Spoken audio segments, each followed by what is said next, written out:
Good evening. ये हमारी UPPCS की जीएस 5-6 की सीरीज़ का में हिस्ट्री सेक्शन के क्वेश्चंस का डिस्कशन है। ठीक है, तो पहला क्वेश्चन है discuss role of Uttar Pradesh in individual satyagraha. ठीक है, तो क्वेश्चन तो स्ट्रेट फॉरवर्ड है, इसमें कुछ मतलब एनालिसिस एज सच बहुत ज़्यादा नहीं है। ठीक है, तो बस ये हमको जानना है कि इस क्वेश्चन में हम लिख क्या कह सकते हैं। ठीक है, या हमें किन किन चीज़ों पे मतलब फोकस करना है, क्या क्या कंटेंट होना चाहिए। ठीक है, इस क्वेश्चन को इस आंसर में तो जनरली 3 पार्ट में बांटा गया है। ठीक है, एक है लीडरशिप के एंगल का कंटेंट है, एक पार्टिसिपेशन और इम्पॉर्टेंट इवेंट्स होने चाहिए। ठीक है, जो एसोसिएटेड इवेंट्स हैं उनका एंगल, और अगर कोई इम्पैक्ट है। ठीक है, तो इस 3 के हिसाब से इसको यहाँ पे बांटा गया है। ठीक है, तो ये 3 जो इसके अलावा अगर जैसे जनरली हम लोग जो बुक में पढ़ते हैं तो वहाँ सीधे पॉइंट दे दिया जाता है, जैसे कि पार्टिसिपेशन का पॉइंट दे दिया जाएगा। ठीक है, या फिर पब्लिक मोबिलाइजेशन का पॉइंट दे दिया जाएगा। इसके साथ साथ आपका इसमें दे सकते हैं, क्या कहते हैं, आपका रिप्रेशन का पॉइंट दे दिया जाएगा, इम्पैक्ट का पॉइंट दे दिया जाएगा। ठीक है, तो ये 3-4 वो भी लिख सकते हैं कि बिना 3 पार्ट में सेग्रीगेट किए स्ट्रेट फॉरवर्ड आप पॉइंट लिखते चले जाइए, अदरवाइज आप इसमें को 3 पार्ट में डिवाइड कर लीजिए। ठीक है, इंट्रोडक्शन में कुछ है नहीं, इंडिविजुअल सत्याग्रह के बारे में लिखना है तो इसमें सिंपल इंट्रोडक्शन आएगा। ठीक है, अगर यूपी के कॉन्टेक्स्ट में है तो ये लिख देंगे, अदरवाइज आता है इंडिविजुअल सत्याग्रह तो फिर गांधी जी को लेके इंडिविजुअल सत्याग्रह के बारे में लिख देंगे। ठीक है, एक नॉन वायलेंट रेजिस्टेंस के बारे में, resistance initiated by Mahatma Gandhi in 1914 as a protest against the British rule and to demand for civil liberty. तो ये इंट्रोडक्शन अगर individual satyagraha without role of Uttar Pradesh आता है तो आप यूज कर सकते हैं। अब चूँकि उत्तर प्रदेश के बारे में, तो उत्तर प्रदेश को लेके एक लाइन यहाँ पे लिख दी गई है जो आप नॉर्मली लिख सकते हैं। इसमें जो दूसरा पार्ट है द इंडिविजुअल सत्याग्रह, ठीक है, इसको आप पहले भी लिख सकते हैं। ठीक है, इसको फर्स्ट पार्ट बना सकते हैं, इसको आप सेकंड बना सकते हैं, तो दोनों में कोई दिक्कत नहीं है। ठीक है, वो पहले आ जाए या पहले आ जाए कोई दिक्कत नहीं है। ठीक है, तो ये आपका इंट्रोडक्शन हो गया। अब इसमें इस क्वेश्चन को यहाँ पे 3 पार्ट में डिवाइड किया गया। एक पार्ट में जनरली लीडरशिप की बात की थी, तो लीडरशिप देखिए क्या है, ऐसे क्वेश्चन में लीडरशिप के बारे में ज़्यादा सोचना नहीं। जितने बड़े बड़े लीडर्स आप पढ़ते हैं, ठीक है, जो यूपी के थे, ठीक है, जैसे आपका नेहरू हो गए, ठीक है, फिर आपका एन देव, आचार्य नरेंद्र देव हो गए, या फिर अब्दुल कलाम आज़ाद हो गए।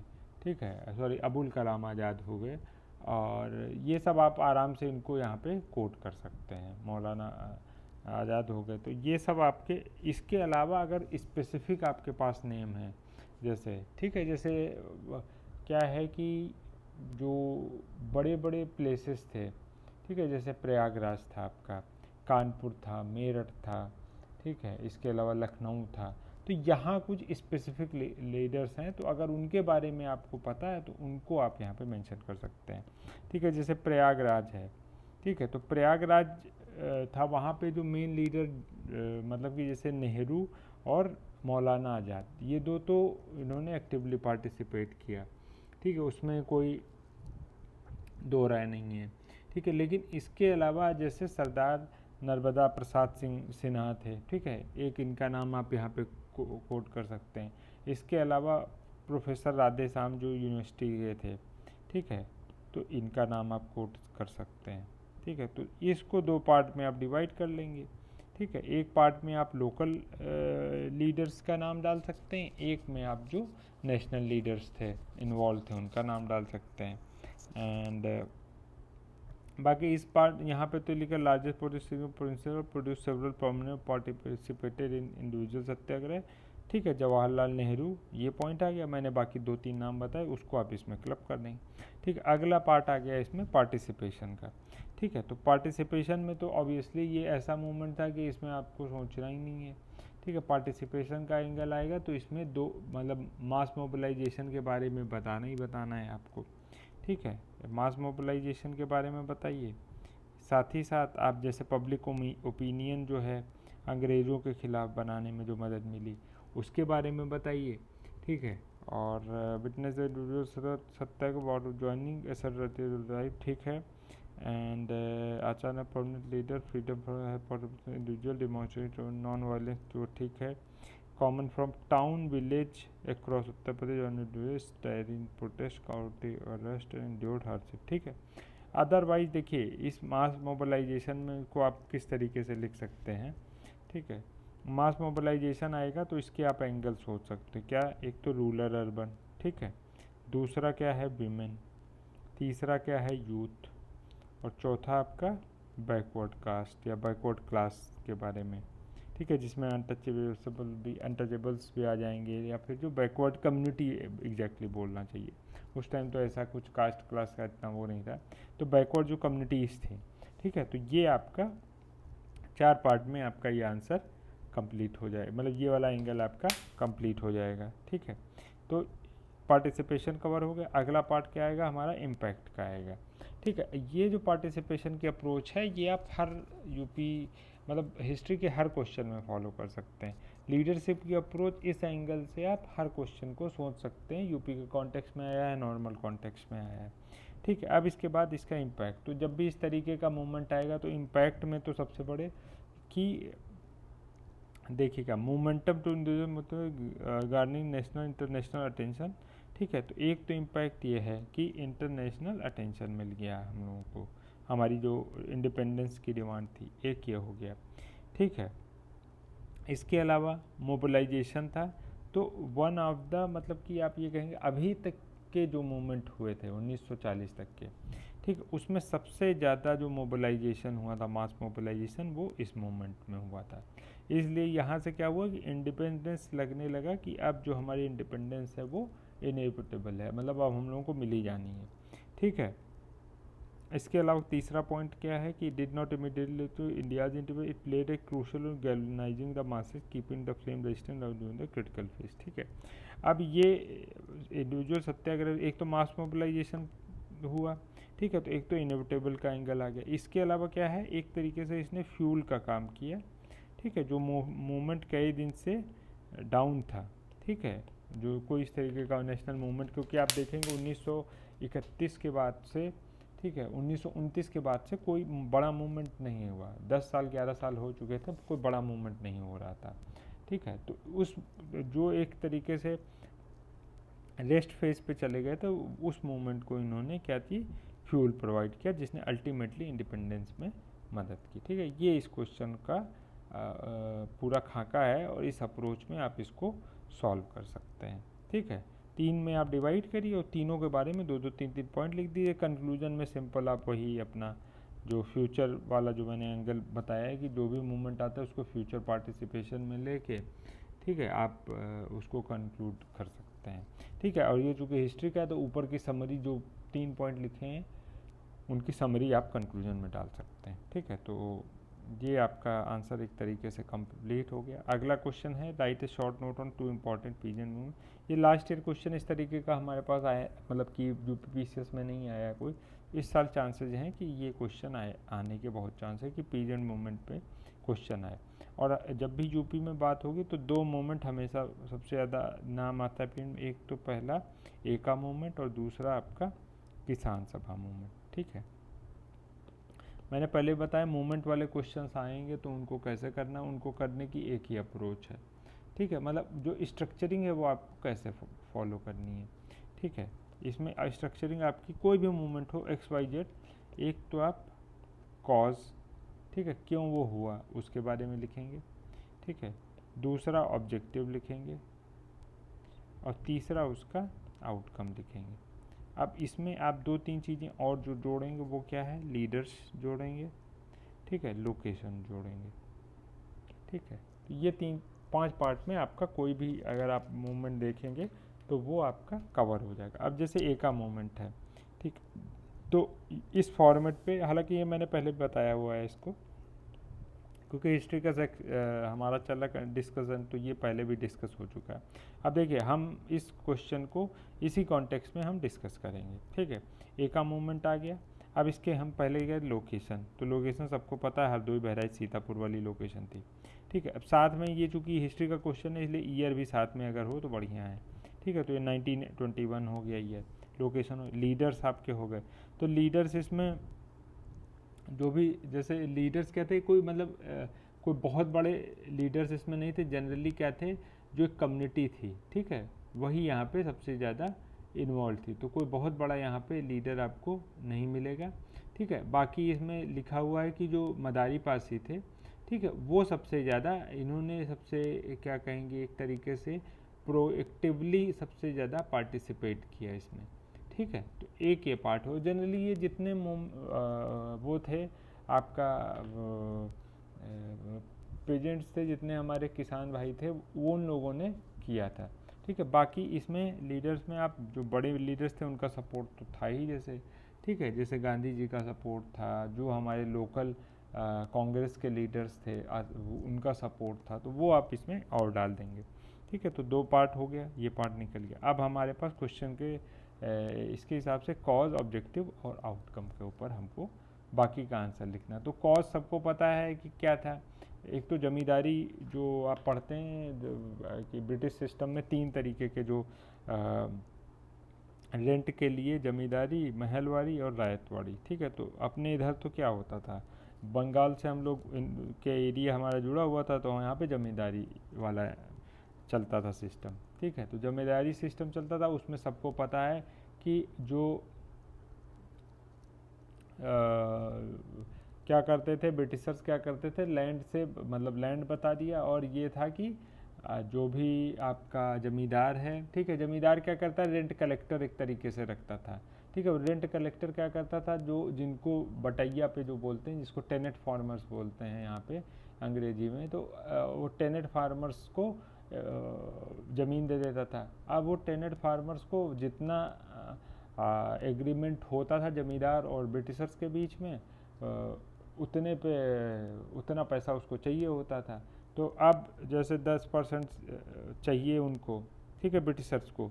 अब तो ब्रिटिशर्स को 10%, तो 10% तो उनको लेना ही लेना है, ठीक है। लेकिन अब over a period of time जो ये सिस्टम था वो इवॉल्व हो चुका था, तो ये एक तरीके से जो किसान थे उनको चूसने का तरीका बन गया था। तो ये जो रेंट लेते थे वो उसके रेट बहुत ज़्यादा हाई हो गए थे, ठीक है। तो जो ज़मींदार जो ठेकेदारों को देते थे रेंट कलेक्ट करने के लिए, ठीक है, जैसे जो किसानों को दिया, तो डायरेक्ट तो डील करते नहीं थे, एक मीडिएटर रखते थे, वो मीडिएटर उनसे जो है पैसे कलेक्ट करता था, मतलब रेंट लेता था, जो भी अमाउंट पे एग्रीमेंट होता था। तो वो प्राइस क्या हो गया, धीरे धीरे बहुत ज़्यादा बढ़ गया, ठीक है। तो मतलब कि ये आप समझ सकते हैं मोर देन 50% एक्सीड कर गया रेंटल वैल्यूज उसका, ठीक है, कि मतलब आप जितना जो भी होगा उसका 50% से ज़्यादा जो है आपको देना पड़ेगा कुछ जगह पे। तो रेंट वो जो है बहुत ज़्यादा बढ़ गया।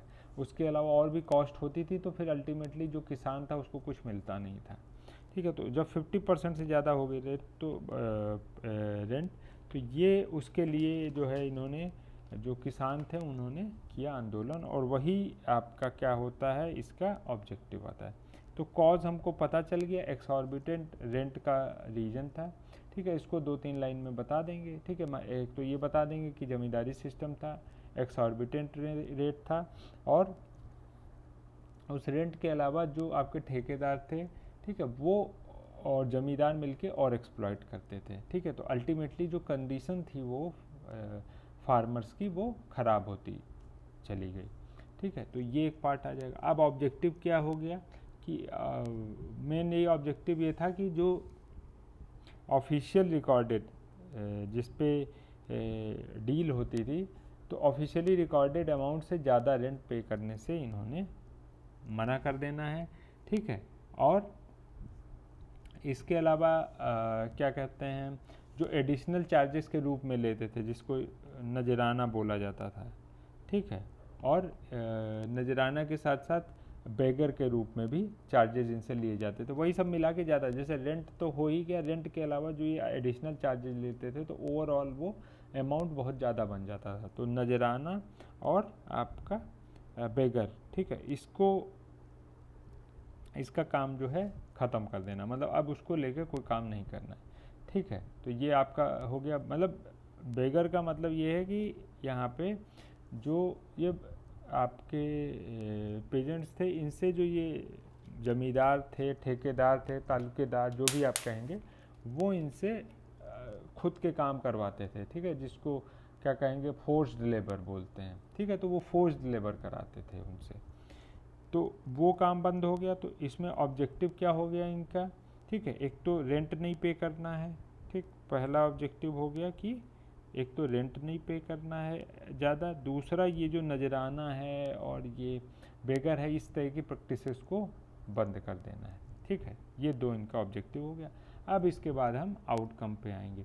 आउटकम आपका पता ही है कि जो अवध रेंट अमेंडमेंट एक्ट उसके लिए पास हो गया था, तो वो लिख देंगे, ठीक है। और बाकी पीजेंट्स की डिमांड को अंग्रेज़ों ने समझा, ठीक है, लेकिन साथ में ये भी है कि गवर्नमेंट ने रिप्रेशन वाली टेक्निक अपनाई यहाँ पे। तो ये इसका आउटकम हो गया, मतलब एक्ट पास हो गया और साथ में सरकार ने जो दमन की अपनी नीति है वो अपनाई, और इस तरीके से मूवमेंट, ठीक है, ख़त्म हो गया, ठीक है। बहुत ज़्यादा सक्सेसफुल नहीं हुआ, ठीक है, लिमिटेड, मतलब बहुत लिमिटेड सक्सेस था, मतलब उसको फेल्ड ही कहा जाता है, क्योंकि लीडरशिप नहीं थी कोई बहुत ज़्यादा और ऑर्गेनाइजेशन नहीं था, ठीक है। ये इसका आउटकम हो गया, ठीक है। ये पूरा मूवमेंट हो गया। और इस बार उम्मीद है कि जो 2024 का जब भी मेंस होगा, ठीक है, इस साल या अगले साल जब भी होगा, तो ये क्वेश्चन आने का चांस है।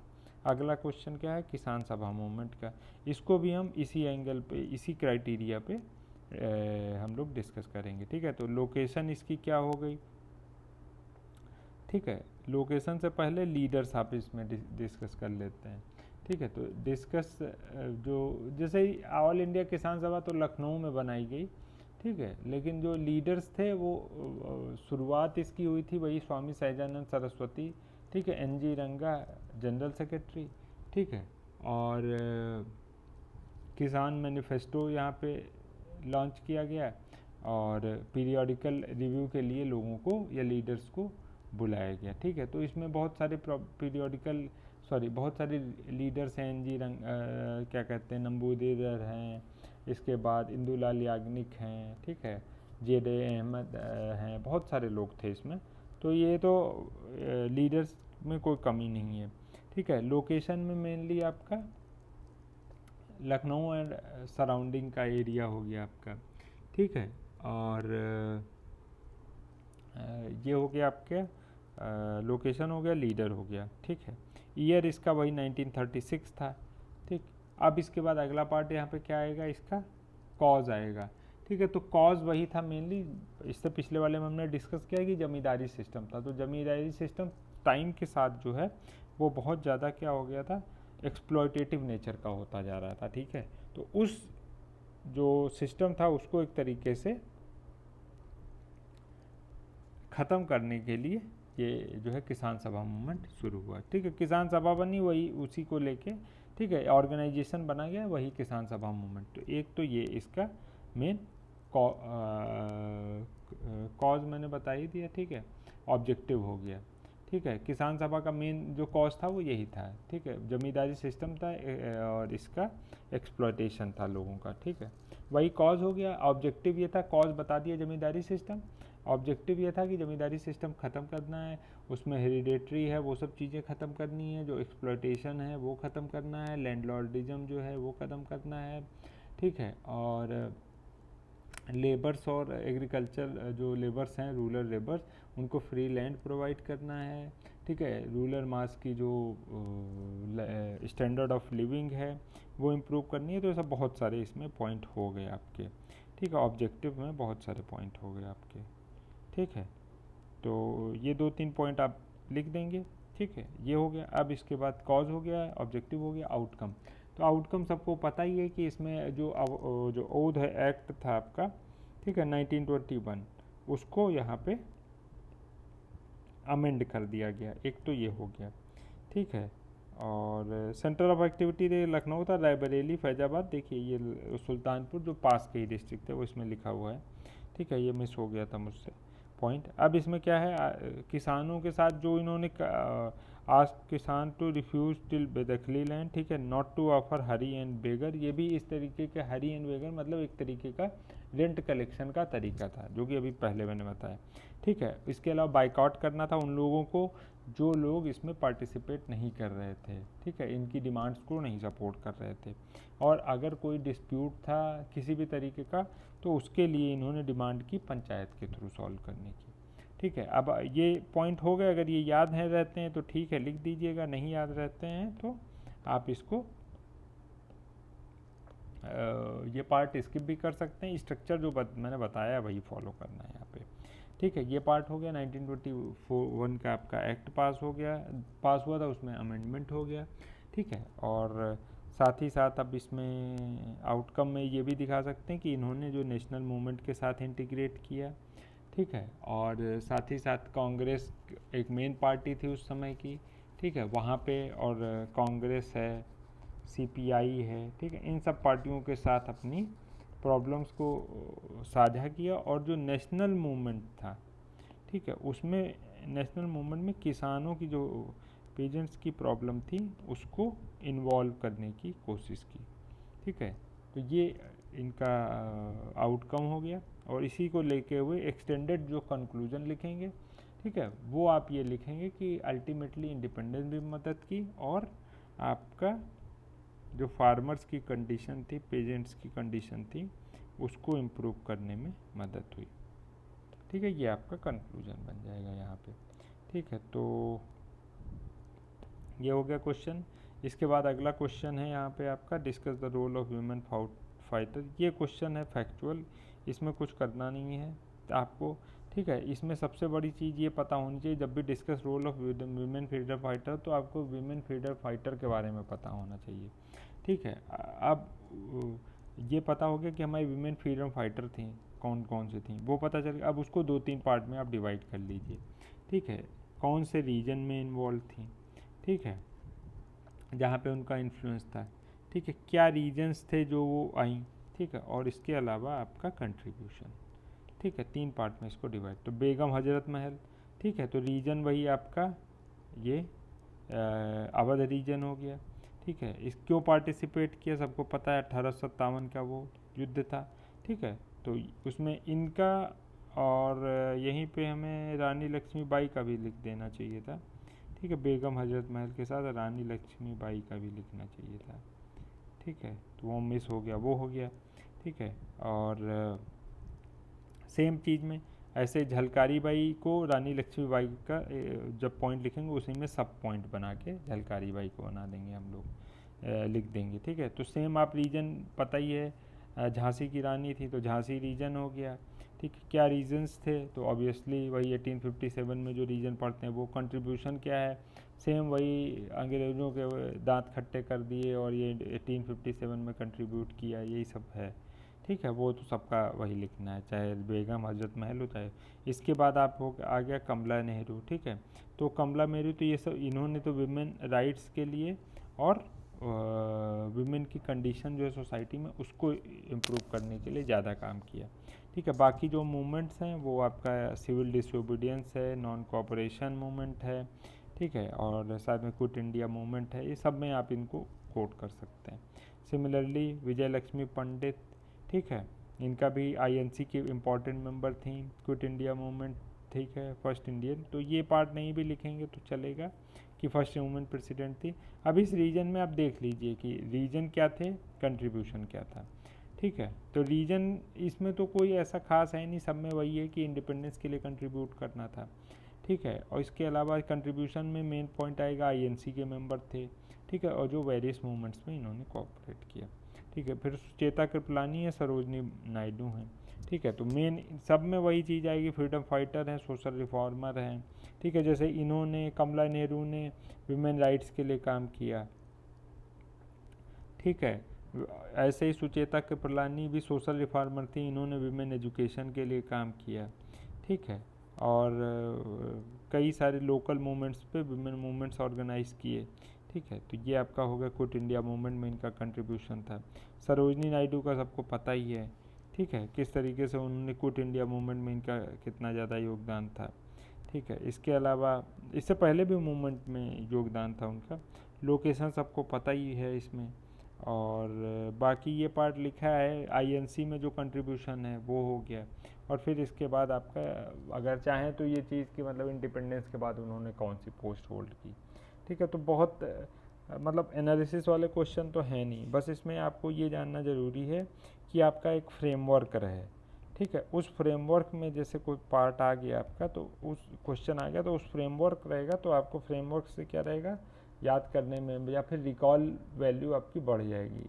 ठीक है, जब रिकॉल वैल्यू बढ़ जाएगी उस पार्ट की, तो आप वहाँ पे रिप्रोड्यूस कर पाएंगे, क्योंकि एनालिसिस है नहीं, कुछ ज़्यादा सोचना तो है नहीं वहाँ पे, तो रटे रटे क्वेश्चंस हैं, तो उसको उसी तरीके से हमें अप्रोच करना है।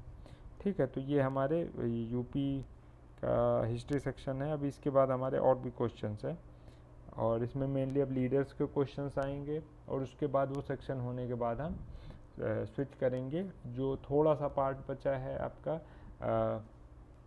जिसमें फेस्टिवल्स हैं, ठीक है, और इससे भी एक एक क्वेश्चन आ जाता है, तो एक वो पार्ट हम लोग डिस्कस करेंगे उसमें। ठीक है, इसके बाद हिस्ट्री सेक्शन हमारा ऑलमोस्ट कंप्लीट हो जाएगा। सब तो कर नहीं सकते, अदरवाइज और सेक्शन को भी हम लोग मिस हो जाएगा हम लोग का और सेक्शन। ठीक है, तो ये सेक्शन हो जाएगा। उसके बाद हमने ऊपर बनाया हुआ है हिस्ट्री के बाद हमारा गवर्नेंस का ये पार्ट है यहाँ पे, पॉलिटी। ठीक है, वो हम डिस्कस करेंगे यहाँ पे। ठीक है, और कोई डाउट हो, कुछ सजेशन चाहिए हो, तो आप लोग कमेंट सेक्शन में पूछ लीजिए। हमारा जो टेलीग्राम चैनल है उसको ज्वाइन कर लीजिए, उसमें डिस्कशन का भी एक चैनल ग्रुप बनाया हुआ है, उसको ज्वाइन कर लीजिए। ठीक है, कोई डाउट हो वहाँ पे आप पूछ सकते हैं। ठीक है, इन सब की पीडीएफ मैं धीरे धीरे शेयर करना शुरू करूँगा, अभी मैंने दिया नहीं है, लेकिन जैसे हमारा पीवाईक्यू का पॉलिटी का जो पोर्शन है, ठीक है, तो जैसे जो जो कवर हो चुका है, तो उन ईयर्स की मैं पीडीएफ वहाँ पे शेयर कर दूंगा। जैसे 2023 का मेरा हम लोगों का ख़त्म हो चुका है पॉलिटी का वहाँ पे, तो उसकी शेयर कर दूंगा। 2022 की शेयर कर दूंगा। 2021 की भी ऑलमोस्ट ख़त्म होने पे है, उसको कर देंगे। फिर 2022 वो ख़त्म हो जाएगा पॉलिटी। देन हम स्विच करेंगे, या तो इकोनॉमी पे सेक्शन पे स्विच कर जाएंगे, या फिर ज्योग्राफी या सोसाइटी के सेक्शन पे, कोई इस तरीके के सेक्शन पे सेक्शन वाइज करना है हमको, तो कोई भी एक सेक्शन पकड़ेंगे, उसको कंप्लीट कर देंगे। ठीक है, तो कुछ भी डाउट हो, पूछना हो, तो आप लोग यूट्यूब पे पूछ लीजिए और टेलीग्राम चैनल ज्वाइन कर लीजिए। ठीक है, थैंक यू।